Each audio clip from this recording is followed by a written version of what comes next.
Hello, my name is Jasmine Woodard with NACE, and I'd like to welcome you all to today's webinar, Your Career Superpower, Mentorship Strategies to Support and Engage New Professionals. We encourage you to actively participate in the chat, and please post questions in the Q&A. It is my pleasure to introduce Allison McWilliams, Assistant VP at Wake Forest University's Office of Personal and Career Development. Take it away, Allison. Thank you, Jasmine, and thank you to all of you for being here today to talk about what I think is an exciting and critically important topic, which is how the tools and strategies of mentorship can help all of us to engage and support new professionals, but also to do the work of work better. Let me get my slides moving forward here. So as Jasmine mentioned, my name is Allison McWilliams. I am the Assistant Vice President for Mentoring and Alumni Personal and Career Development at Wake Forest University. So together with my team, who you can see on this slide, we work across students, faculty, staff, and alumni to provide support and guidance for building relationships, for doing work, for building people's lives. And you can see all the places you can connect with us. We have 2 websites. We have an Instagram. We would welcome you to follow us on there. There's tons of tools and resources there you can access. I'm going to be providing some tools as we go. And then also at the end, we'll give you a bit of a toolkit as well. I also write a very unfortunately named blog for Psychology Today called Your Awesome Career. I'll give you the link to that later, but that's where I get to kind of hold forth on topics around mentoring and management and young professional development and things of that nature. I have also written 2 books, and I do not share this so that you will go buy my books, but to really ground what we're talking about today in this work. So the 5 for Your First 5 was written to help our youngest professionals in their first 5 years post-college, as we were seeing this as a critical transition point, a really high point of need. And also so many of them were coming to us and saying, nobody has prepared us for this. Where is the toolkit for this? Where is the guidebook for this? And so those are the 5 things that we think all young professionals should master in their first 5 years after college. But the one on the left, year 1, is one that I wrote with a young alumna and now colleague who was spending her first year post-college in our office. And I was fortunate enough to be in a mentoring relationship with her. And she expressed an interest in doing some writing. And I said, well, I have an idea, because we were doing all of this work to prepare these young people to go out and be these rock star young professionals. And then they were running into really terrible management practices. And just coming to realize that, we can provide all the preparation in the world, but if you have a bad manager, it almost doesn't matter. And so this book is written with advice to the young professional, but then it's also advice to the manager, which is kind of a lot of what we're going to be talking about today, that there are multiple sides to this work that we're doing. I'd also like to note that it is National Mentoring Month, and shout out to NACE, who is not only hosting this webinar, but several others. I believe there's another one on Thursday and one next week that you can join to talk about effective mentoring practices. National Mentoring Month is a thing, but we don't own it, but we take advantage of it every year to shine a light on mentoring on our campus. And we always have a theme. And so this year we're really focused on talking about how do people build social capital, and why does that matter? Why is it so important? And that to me directly connects to what we're talking about today, because building social capital is about building relationships with those people, those critical people who are going to help you to build your life, build your career for the duration of your life. You will also see up in the right-hand corner there, there's a drop down where you can see all of the content that we have done over the years around National Mentoring Month. And so you can find more there. So what are we talking about today? 3 main things. Number 1, first, we're going to talk about how work has changed and continues to change and is going to continue to change. And why does that matter? How does that impact the ways in which we show up at work?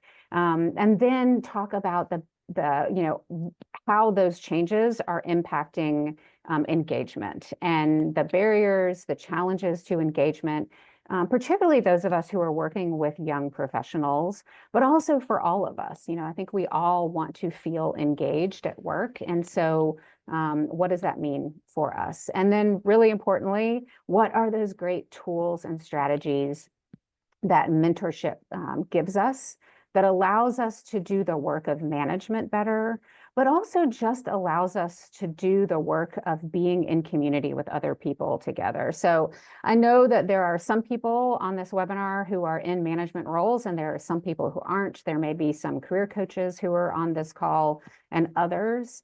And this applies to all of us, right? We need to be doing this work to help prepare our students for the future workforce, to help support our employees. But I also hope as we go through this that you'll do some reflection for yourself on what this means. I'd also like to take a moment and just talk about what mentorship is and how it differs from perhaps when we think about management. So when I define mentorship, what I mean by that is it is a purposeful and personal relationship in which a more experienced person provides guidance, feedback, and wisdom to facilitate the growth and development of a less experienced person. So mentorship is always learning oriented. It is always about supporting the growth and the learning of the mentee. It's always goal oriented, and the mentor kind of walks along beside that other person on their path. So I think you can already see, right? That's not always what management is. It is great when we can manage from that place of learning and growth, but sometimes management is knowing when to say, I need you to do this thing, and I need you to do it the way that I told you to do it, right? And an effective manager knows how to flex in and out of these roles and everything that's in between. So I do not want you to walk away from this thinking, so Allison just told me that I need to go be a mentor to every single person who walks into my office, whether they be an employee, a student, a colleague. I am not saying that whatsoever.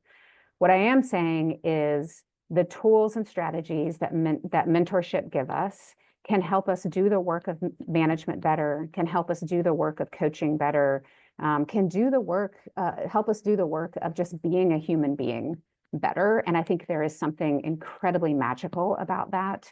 And I hope that you will see that too. So let's talk about what's changed. We all know we've been through a moment, right? The past few years, and a lot of things have changed. And like I said, things are going to keep changing. And so what I would love for you to do is just think for a moment, and you can do one of two things. Either think back over the past 5 years, and what do you think is the number one change at work that we have witnessed? Or project forward 5 years and think about what you think is going to be the big change that we're going to experience at work. And just pop that in the chat. And it could be a word, a phrase, whatever comes to mind for you.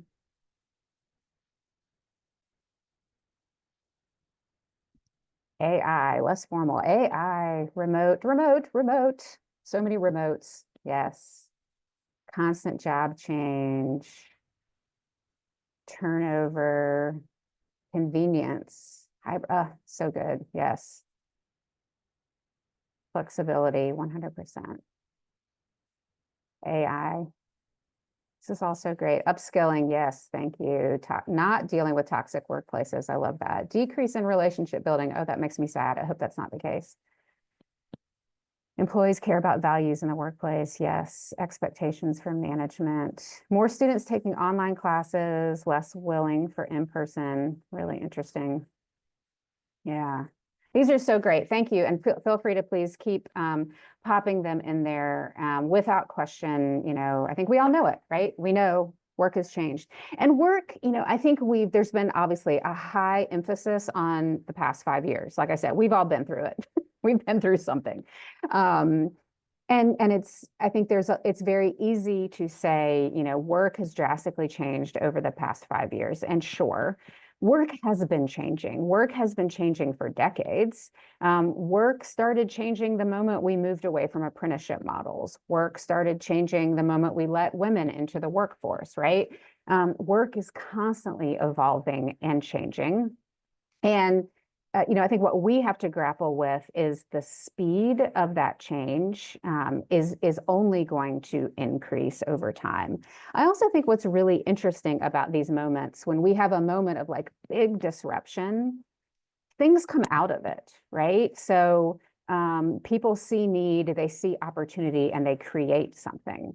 So for example, if we look back at the 2008 recession, Venmo, Uber, Instagram, WhatsApp, Slack, right? These are all things that were created during that moment where it felt like things at work were pretty bad and were changing drastically.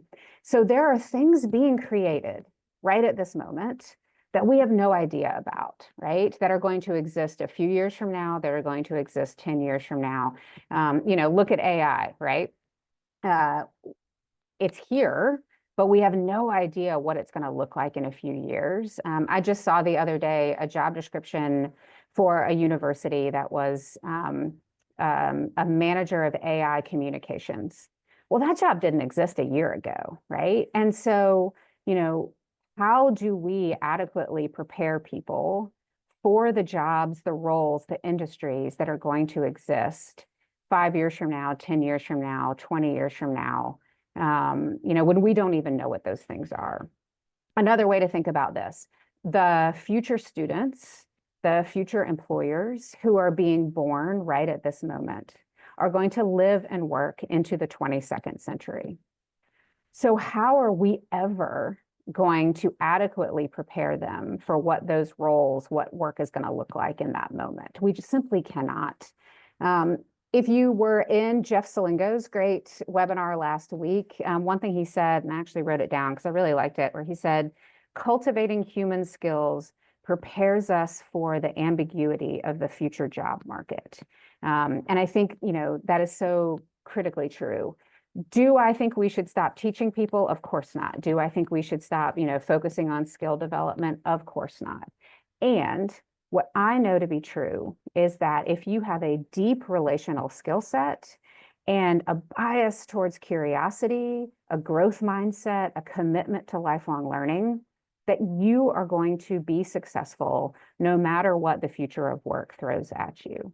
So if we're going in deep on those human skills, we're going to be okay. And that is what mentoring is all about. It's about building relationships with the people who can help you and having a commitment to lifelong learning. That is what mentoring is.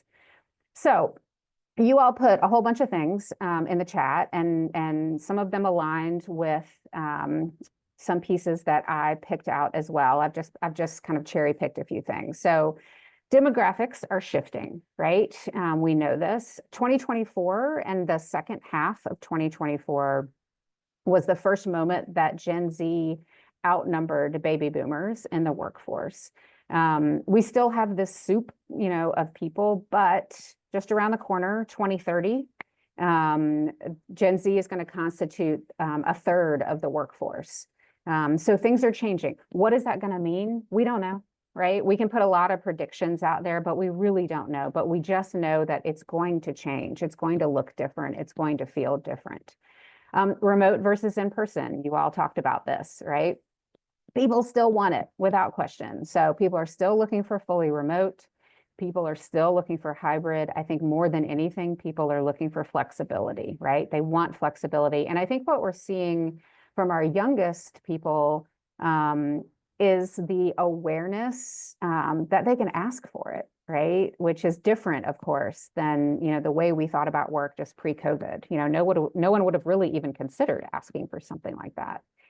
And yet, what we also know that we can look at JP Morgan, we can look at Amazon, we can look at the federal government that just announced everybody has to come back to work, right?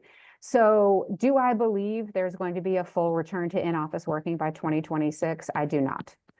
but I think there is going to be this continued tension between what workers are wanting and what work is saying needs to happen. And that is going to, that's going to change things. Economic reality. So, despite all of the predictions about, the skies falling and everything else that was going to happen, 2024 was actually an okay year in the US, all things considered. That said, what do we know, right? Cost of living has gone up. People have outdated skill sets, again, back to the ways that jobs are changing. So, if there are layoffs, if there are job cuts and you need to find another job, you may not have the skills that you need to get that new job. Political uncertainties, right? Day two, we don't quite know what's coming. So, all due respect to Jeff Selingo in Georgetown, and the research that he quoted last week saying that age 30 is the age of financial independence. I think if you went and talked to a 30-year-old, they would probably laugh if you said that to them. So the young people I know are struggling, right? They are struggling under crushing financial insecurity, under student loan debt, right? A lot of them are still doing 2 and 3 jobs just to pay the rent, right? So this is going to continue to be an issue. And I thought this was really interesting. This is also from a report just from last week. But, as we think about the job market and try to figure out, are people laying off? Are people hiring? What's happening? And this idea that the labor market is frozen, right? So it's neither good nor bad. It's just sort of stuck in the middle here. And so, what do people do, right? Is challenging. And so all of this leads to this. People are stressed, right? People are burned out. You've heard about it. You're probably feeling it yourself. And particularly, I think we ought to all look at those top 2 lines of our youngest employees, our youngest, our students. Certainly, any of you who are working with students know that they're bringing a lot of stress with them. Into coaching appointments, into the classroom, into their day-to-day lives, but then that's carrying over into the workforce as well. And if you're managing employees, you may look at this and be like, well, that's terrible and I hate to see that, but that is not my problem, right? Go find a counselor to deal with your stress. Except you're gonna have to deal with it, right? People come to work as whole people. And they're bringing all of this stress with them. If you have people who are stressed about the fact that they can't pay their rent, that is going to impact how they show up into the workforce every day. So, and it's impacting, how people are feeling about work and engagement. We are all looking for engagement. I fundamentally believe this. Now, when we think about the work that's been done around employee engagement, and I'm going to excuse me, I'm going to walk through some of that research. I think we have to acknowledge that employee engagement is about benefiting the organization. So, we want engaged employees so that they will do better work, so that they will get the outcomes that we need, so that, we will be successful as an organization. All of that said, I think that all of us want to do work that feels fulfilling, that again, that engages us when we show up into the workplace in whatever ways that looks like. And the number one factor that impacts our ability to feel engaged at work is our relationship with our manager. And so, as we think about that whole idea of stress and burnout and how people are feeling, so relationship with management is the top factor in employees' job satisfaction, which is in turn the second most important determinant of employees' overall well-being, second only to mental health. And 75% of people say that the most stressful aspect of their job was their boss. So, going back to that whole idea of, people are stressed out at work. And, some of us are the cause of it, right? And so I think that needs to be acknowledged. And then, of course, all the great work that Gallup has done in this area, that 70% of the variance in employee engagement across business units is due to the manager, the relationship with the manager. And then I just think this piece is so interesting. So more than half of employees who are leaving say that their manager or their organization could have done something to prevent that. And what is that? They could have talked to them. So just last week, I had a meeting with a young professional who's in a relatively new job. She's not a new professional. She's got a master's degree. She's been working for a few years, and she just recently moved within her same organization, just to a different unit. Been there less than a year. And she said to me, you know, Allison, I've just had to come to terms with the fact that my boss doesn't really care about me as a person. She said, we meet occasionally and talk about work things, but she's not interested in getting to know me. She doesn't really want to know anything about me outside of work. And she said, and it's fine. Like, I've just had to adjust my, the way that I interact with her and the way I think about that relationship. And she's looking for another job, right? And it's not because of the work. It's not because she's not getting anything from she's not gaining any new skills and she's not learning. I mean, she made this move really intentionally as a resume builder for her. But she said, I've realized that what I need is to be in a place where it feels like people care about me and care about my growth and development. And so I just think that's worth paying attention to. People still may leave. People leave jobs all the time, but far better for someone to leave a job because they've learned all that they can, or they realize it doesn't align with their skills and their interests and their strengths, than to leave because they feel like they're not cared about in that place. That right there is a failure of management. So Gallup has done all of this great work on employee engagement that you may be aware of. I just want to walk through a little bit of it. So a number of years ago, they decided they wanted to see if they could define what it means. What does it mean to be engaged at work? And they came up with this typology that there are basically 3 types of employees. So you are either engaged, you're not engaged, or you are actively disengaged. These are my favorite people. They aren't just unhappy at work. They're busy acting out their unhappiness. We all know these people. But the really dangerous group is that second group, the not engaged. These are your apathetic employees. These are culture killers right here. And so they came up with this, and then they said, all right, so how many are there? And so now every year they do this employee engagement survey. They do a global one, and then they do one in the US. And so the most recent one, 2024, what they have found is that 32% of US employees fall into the engaged category, which is down from our highest ever, which was 36% in 2020. And 16% are in the actively disengaged, which is slightly up from our lowest ever in 2020, which was 14%. And you may be thinking, well, 2020, that seems strange. But remember that these are numbers that reflect the previous year. So actually 2019 was apparently a pretty good year for us. But what does that mean, right? That means 52% are sitting in that apathetic middle, and 2/3 of employees are either not engaged or actively disengaged. So that's interesting, a little depressing, right? But here is my favorite part. So then they said, okay, if we know that 70% of the variance in employee engagement is about the relationship with one's manager, if we know that 75% are saying that the most stressful aspect of their job is their relationship with their manager, are there things that managers could do to improve this, right? That to not, again, not make everything better, but to improve this. And yes, and it's just 4 things. So if you care about people's successes, their strengths, their contributions, who they are as people, empower people to make a difference, help them build individual development plans, and really clearly define what is expected of them. If you do those 4 things, it is going to positively impact people's engagement at work. And you can look at that and be like, well, that's not hard, right? I can do that. Of course you can.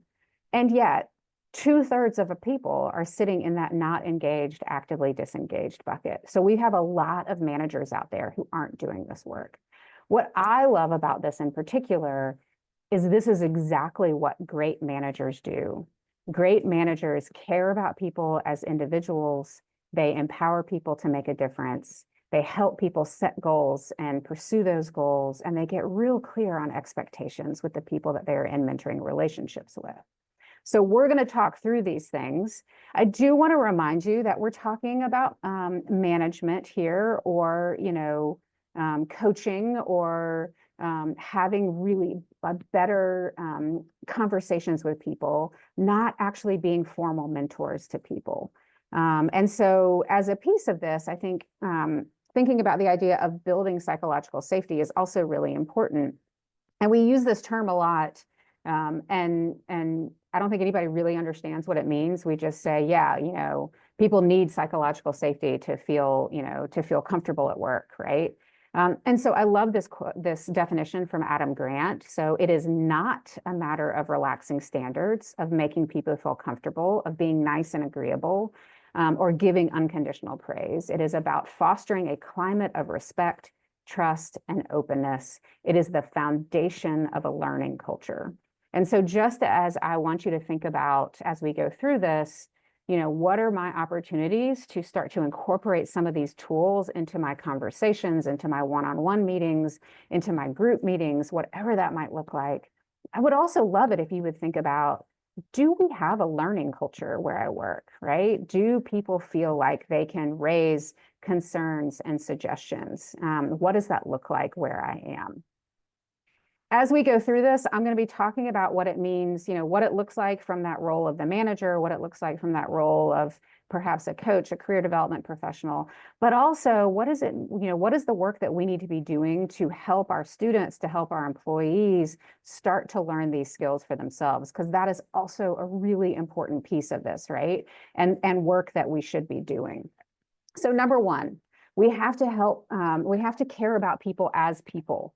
Right? You cannot mentor people from a distance. You cannot manage people from a distance. And I think this is even more important for those of you who are working in hybrid remote modalities, right? Anytime we put a screen in between us, we have created distance. So, thank goodness for these great tools that we have that are allowing us to engage in different ways, but also recognizing that we have to double down on the getting to know people as individual people. So what great mentors do is they ask a lot of questions. They ask more questions than they provide answers. And they ask questions that are focused on discovery, on learning, on growth. Back to my young professional friend who's now looking for a new job, right? It is finding out, what is it that is causing dissatisfaction for her at work, right? When she leaves there, her manager is going to have no idea that she was unhappy and looking to leave because they haven't had those conversations. Asking those great open-ended questions, right? Go back to elementary school, the who, what, where, when, why, and how. So when we ask questions that can be answered with a yes or a no, it shuts down a conversation. And what we want to do is open up a conversation. Practice those great active listening, encouragement, and feedback skills. I'm going to be talking more about feedback here in a moment. And then people who are drawn to the work of mentorship tend to be fixers, right? We want to solve other people's problems for them. And that is absolutely the wrong work to be doing when you are serving as a mentor. So back to what I was saying before, when we are in a management role, sometimes the right thing to say is, that is a really interesting idea. I would love it if you would go try that and then come back and tell me how it went. Even if you are sitting there thinking like, ooh, that is not going to go very well, right? But it's a learning moment. And let's let people have learning moments. But sometimes the right thing to say is, I need you to stop and I need you to not do that. And I'm going to tell you why, right? And a great manager knows how to flex in between those things. Same thing with a coach, right? There are times that we let people just go and figure things out. And sometimes we have to have those hard conversations. But the most important piece is that we have to do the work to build intentional one-on-one relationships with people. And this is not a one-time thing. This is an ongoing practice that we do. I am also a really big fan of tools. Anytime we can use some tools. Um, so in the toolkit that I'm going to give you in a little bit, there's two things I'm going to put in there. One is, and you'll see that I'm a big Gallup fan here. Um, Gallup does a lot of work around strengths. And so there's this great book. So if you ever done Strengths Quest, Strengths Finder, right? That is Gallup. There's this great book called First Break All the Rules, What Great Managers Do Differently. And it goes into the research behind all of that work. So I actually would, I think it's an interesting read. But one of the things that is provided in there is there are these 12 questions. There are 12 questions that form the backbone of those assessments and of that work. I like to use these 12 questions as part of performance reviews.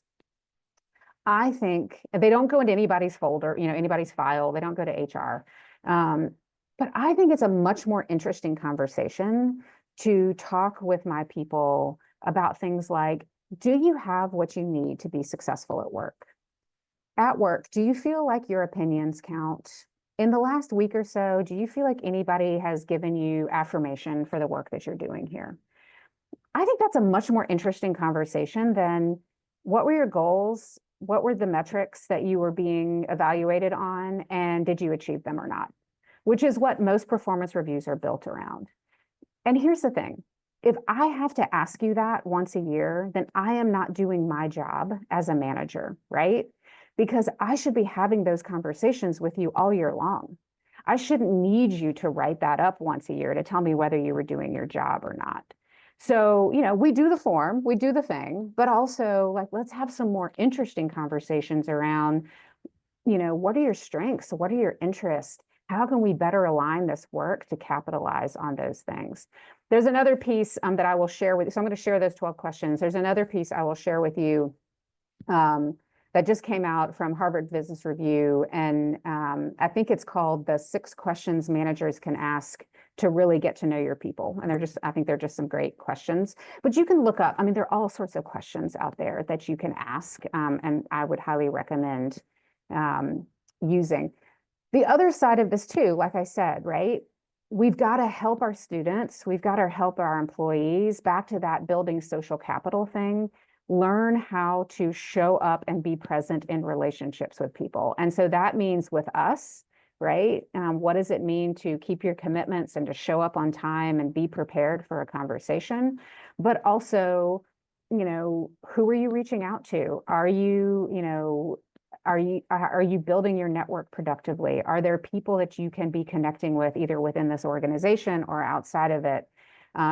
If you go on that National Mentoring Month page, one of the things that we've provided are template emails to send to LinkedIn connections, to, if you're making a cold ask, right? We can use these tools to help people do this work better, because that is part of our work as well.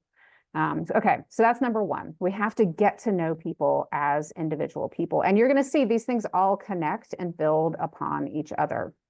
So step 2, so when we say that whole idea of empower people to make a difference, what that means is thinking about how we can connect the work to their meaning and purpose. So Deloitte does this survey every year of Gen Zs and millennials, and this is from the most recent 2024. So 86% of Gen Zs, 89% of millennials say having a sense of purpose in their job is somewhat very important for their job satisfaction and well-being, which I think, is good for us to know, because as we know, the demographics are shifting. This is going to be the majority of the people in our workforces. I think those of us who are working with students, this is a great opportunity to talk about, is this important to you? And if so, what does that mean, right?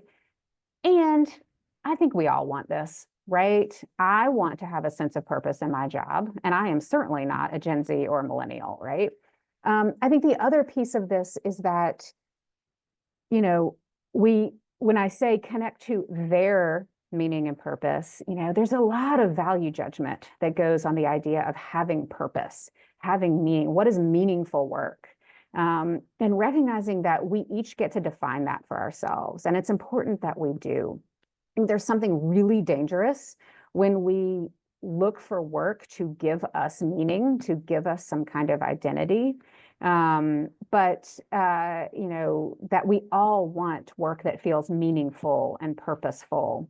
So there's this great research out of Yale that you can see from the late 90s. So it's been around for a while. That's all about why do we work? Why do we show up to work? What is our motivation to work? And what they found is that there are three primary orientations to work, is what they call them, or motivations to work. So you are either working a job, you're building a career, or you're pursuing a calling. So if you're working a job, the work is a means to an end. So you might be putting someone through college. You might be taking care of an aging parent. You might have some kind of creative pursuit outside of work. And the work is just, paying the bills because the creative pursuit hasn't paid off yet, right? You may be paying off student loans. It doesn't matter what it is, right? But the work itself, like that is why you show up to work every day, is so that you can do whatever that thing is outside of work. If you are building a career, you are really motivated by the climb, right? Higher title, higher authority, that traditional career path piece. And then if you are pursuing a calling, there's not a lot of daylight between who you are and what you do. So you're really motivated by mission-centered work. So a few things about this. Number one, we each have one. They can change and shift over time. So you may start out really career oriented and end up, more in the job or calling buckets. But we all have a primary one. And so you might think for yourself right now, right? Like, ooh, well, which one is mine? There is no one right orientation to work, right? It is perfectly fine to be working a job. It is perfectly fine to be pursuing a calling. We tend to privilege the career and the calling in this country. And I need us to do more work telling people that it's also okay to work a job, right? We all go through seasons of life, and that is okay. For those of us in management positions, it's important for us to recognize, again, back to the idea, we have to get to know people as individuals, that everybody shows up to work for different reasons. And so I cannot manage my team like they are exactly the same. I cannot manage my team like they show up to work for the same reason that I show up to work. And that requires having ongoing conversations with them about it.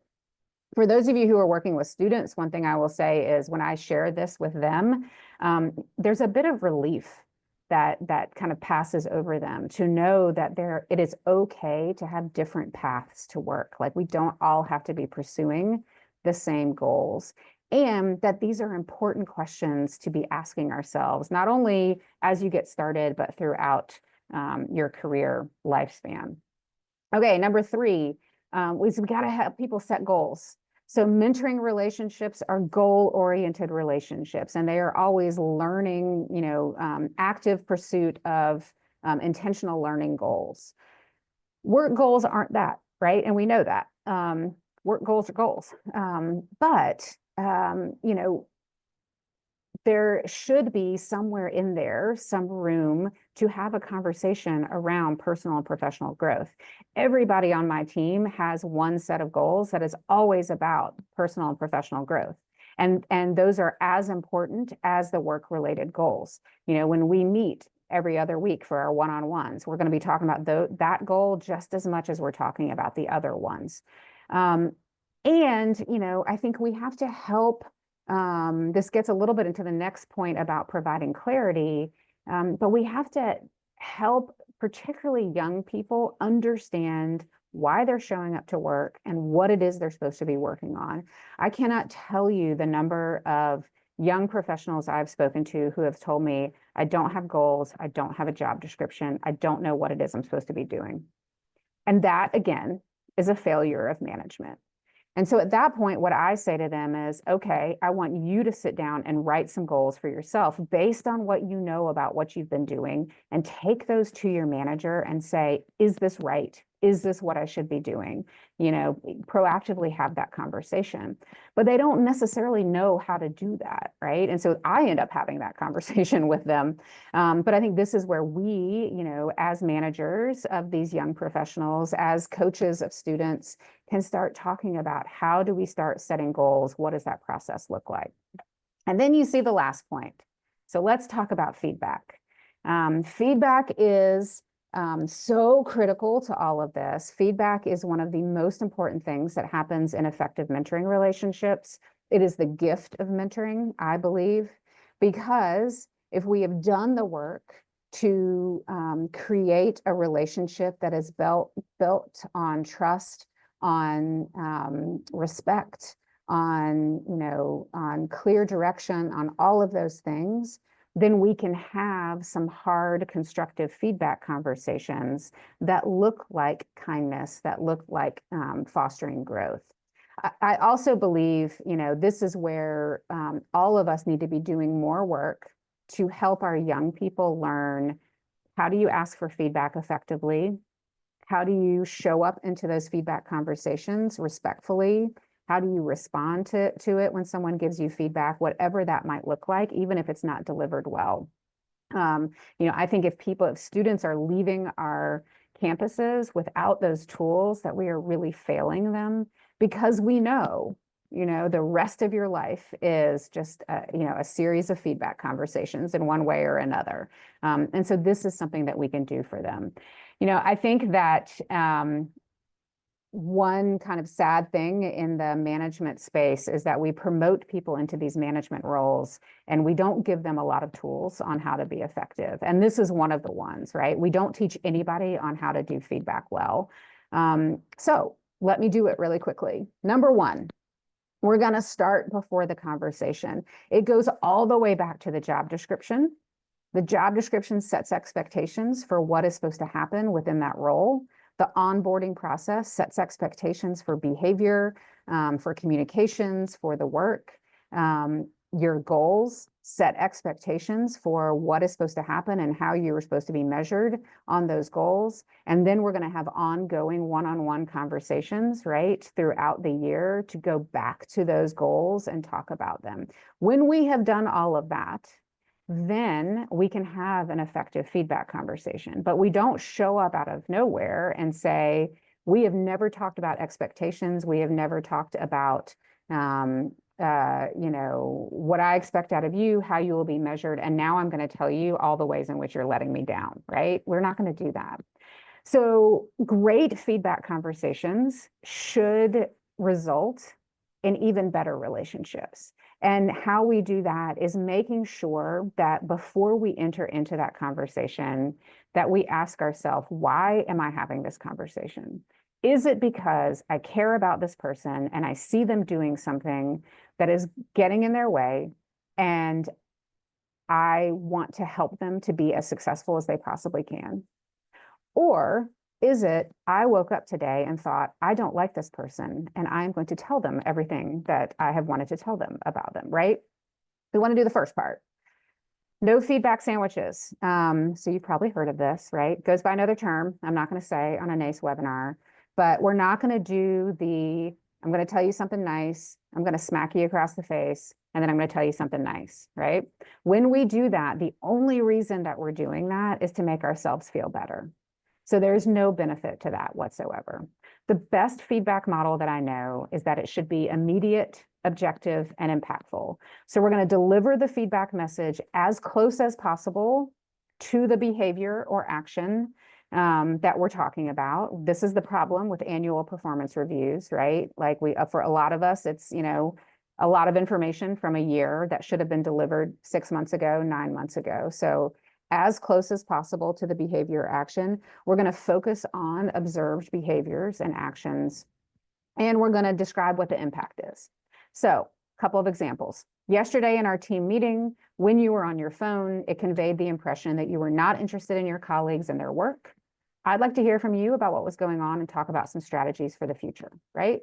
Immediate, it was yesterday, the observed behavior, you were on your phone, and the impact was we all felt disrespected, right?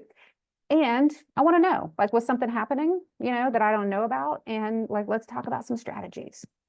Here's the other piece. We also have to, catch people doing good things. Feedback isn't just, let me tell you all the things you're screwing up, right? However, telling someone you're awesome feels better, still not helpful, right? Like they don't know how awesome, why they're being awesome, how can they continue to be awesome? So we can use the same process, right?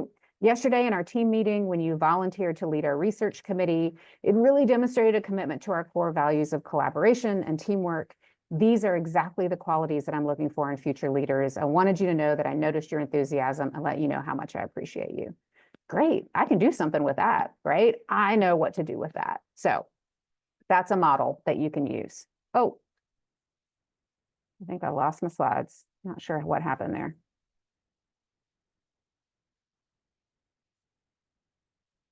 Ah,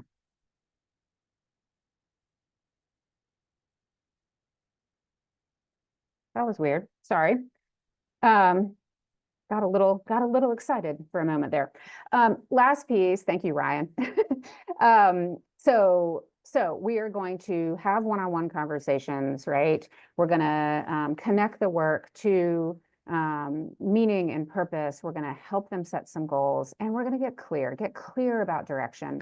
So I love this quote from Brene Brown. You have probably seen it before or read the book, hopefully.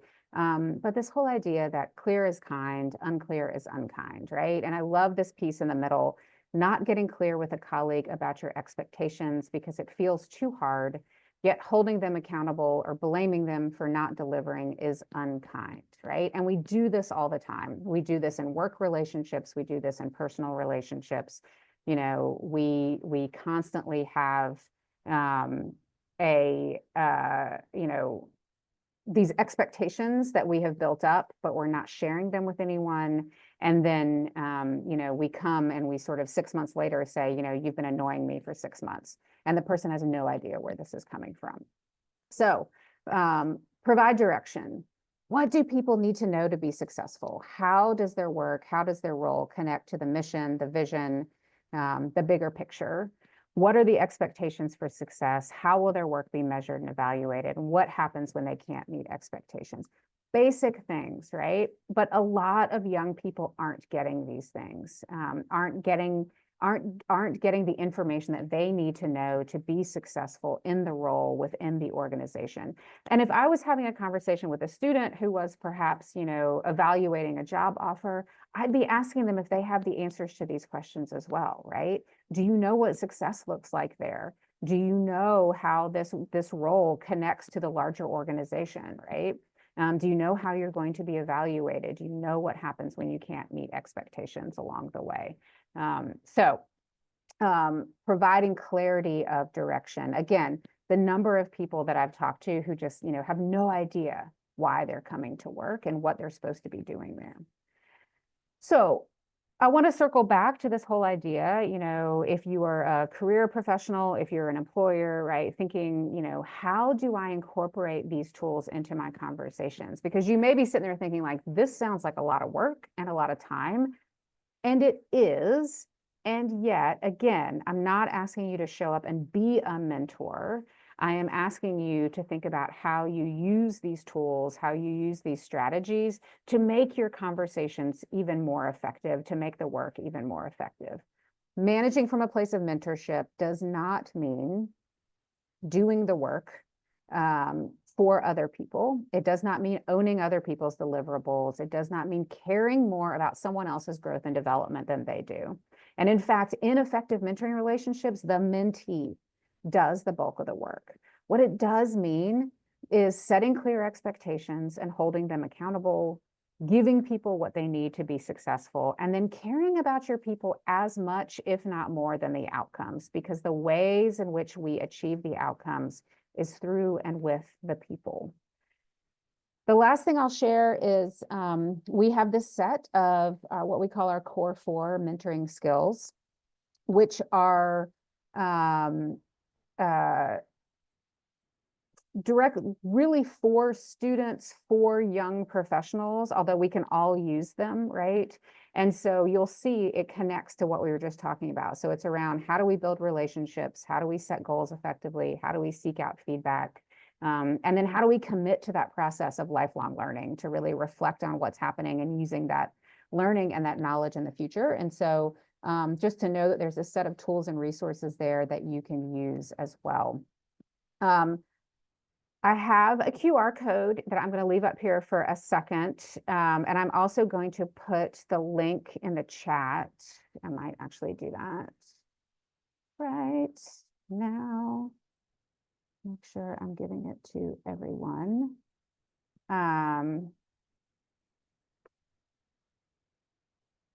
So in case you can't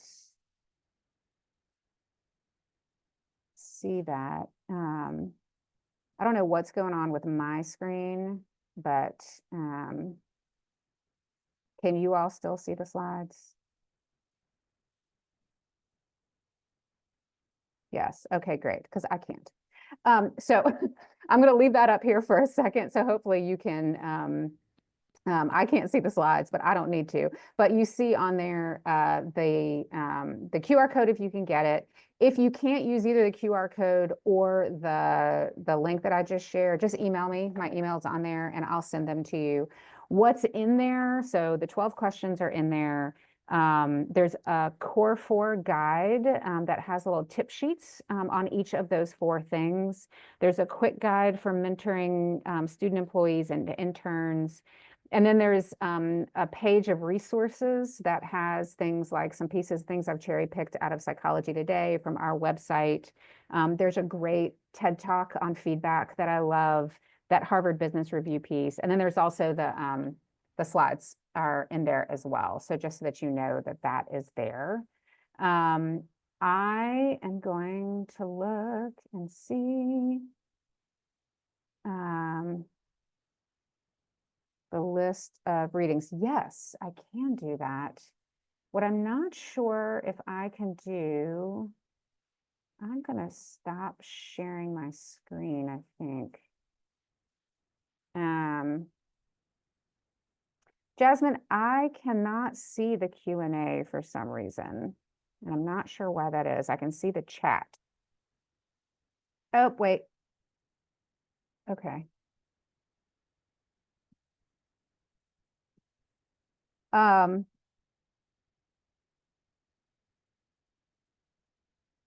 Let me scroll through here and make sure there is anything in here.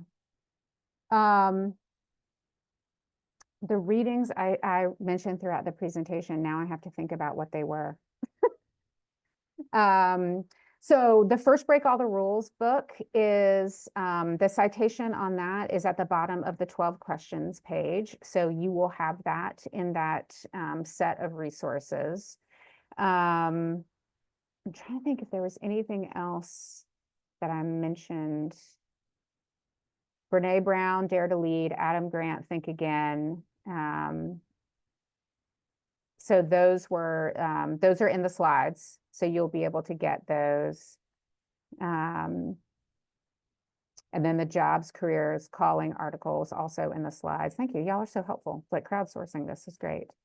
Have work motivations changed from boomers and Gen X? I find companies are orienting their recruiting messages to older generations and missing a connection with current students.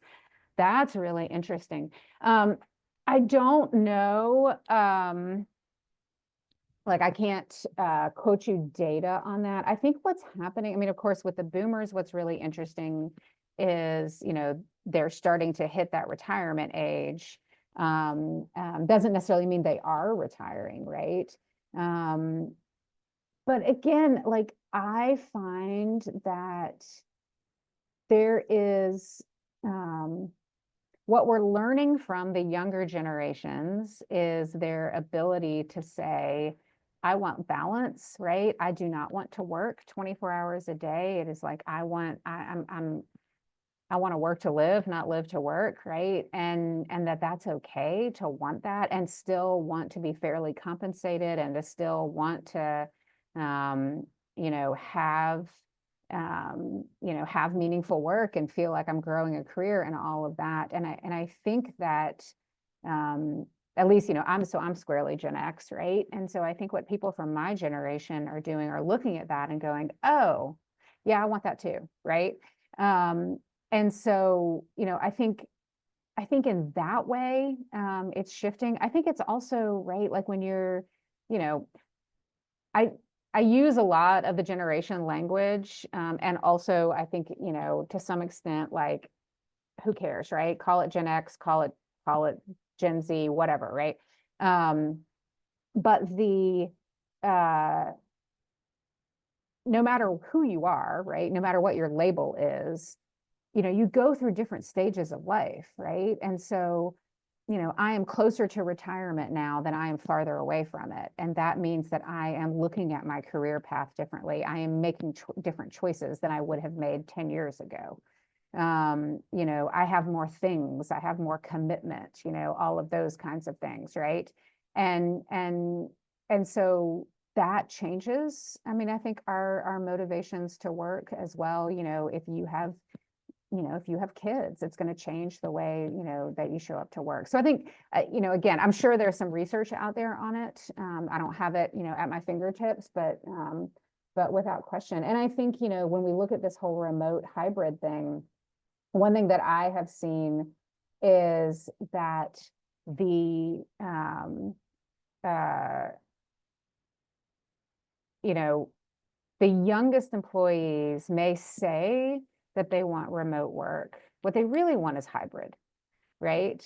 Because they do recognize that there is value in building relationships with people who are older than them, who have more experience than them, that can help them in their career paths. And that is harder to do in a remote space than it is when you are, in connection, in relationship with those people. I think it's people, and particularly when you get into like bigger cities, right? Bigger cities than Winston-Salem, North Carolina, where I am. People who have, uh, who have kids, who have other responsibilities, who found, through COVID, right, that they got some time in their life back when they didn't have to do a 2-hour commute to work every day, and don't maybe need as much of that relationship building piece, right? They're not as keen on going back into a brick and mortar workspace, right? Because they don't need it as much. So, I think it varies. And I think it also, we get into dangerous places when we make these like sweeping generalizations that like everybody wants X, Y, or Z. One thing I saw on here is about differentiating between a manager and a leader. I certainly do. And, I think it also can be kind of muddy and gray as well. One of my favorite books is called The Making of a Manager. I use it. I will put that one in the chat. How about that?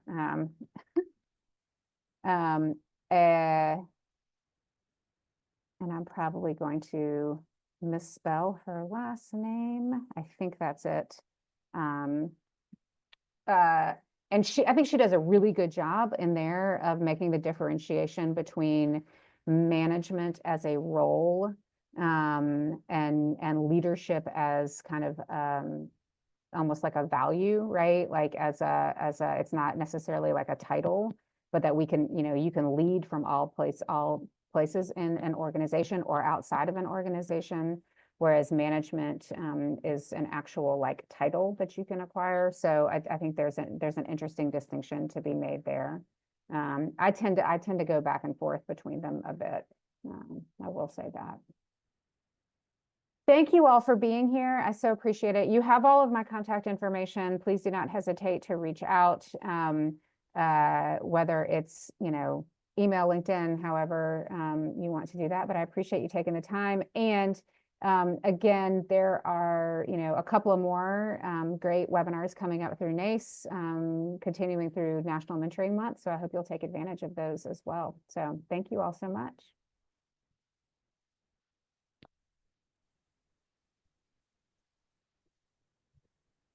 Thank you all for attending and have a great rest of your day.